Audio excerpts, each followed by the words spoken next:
Lourdes Chica Pangilinan, inaming ibang-iba na ang nararamdaman ng puso niya para kay Belle. Ano kaya ang ibig sabihin ng mati ni Idol?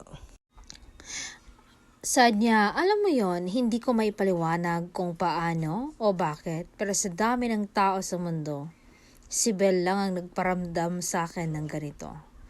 Hindi lang dahil maganda siya o mabait siya o matalino siya, talented siya, hindi lang dahil mahalaga siya sa iba.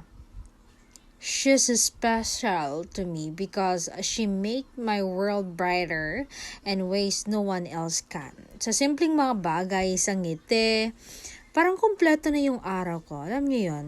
Amen, pero yun ang totoo. Alam mo ba na ang hirap ilagay sa salita kung gaano kakaiba ang lugar niya sa puso ko. Bastang sigurado ako, walang ibang katulad niya. She's not just anyone. She's the one. She's my special person, and for that, I'm endlessly grateful.